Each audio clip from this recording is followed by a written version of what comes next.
శ్రీకృష్ణుని గోకులానికి తీసుకురావటం. శ్రీకృష్ణుడు తనను గోకులంలో ఉన్న నందుని ఇంట వదిలిపెట్టి రమ్మన్నందువల్ల వసుదేవుడు ఆ పసిబాలుణ్ణి ఓ చిన్న గంపలో పెట్టుకొని బయలుదేరాడు. కానీ కారాగారం తలుపులు పెద్ద ఇనుప సంకెళ్లతో బంధించబడి ఉన్నాయి.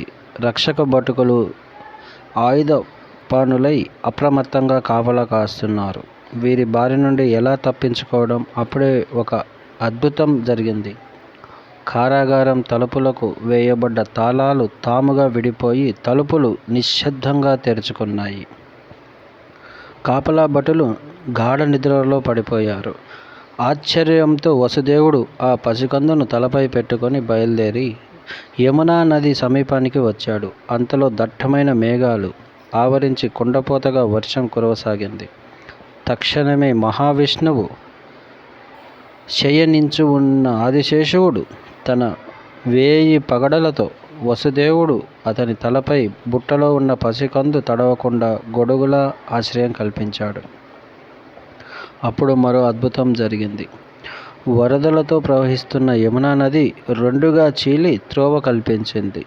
భగవంతుని లీలలను తలుచుకొని ఆనందిస్తూ వసుదేవుడు గోకులం చేరి తిన్నగా నందుడి ఇంట ప్రవేశించాడు. నందుడి భార్య యశోద గాఢ నిద్రలో ఉండటము, ఆమె పక్కన అప్పుడే పుట్టిన చిన్నారి పాపను వసుదేవుడు చూశాడు. ఇంట్లోని వాళ్ళంతా గాఢ నిద్రలో ఉన్నందున వసుదేవుని రాకను ఎవరూ గమనించలేదు.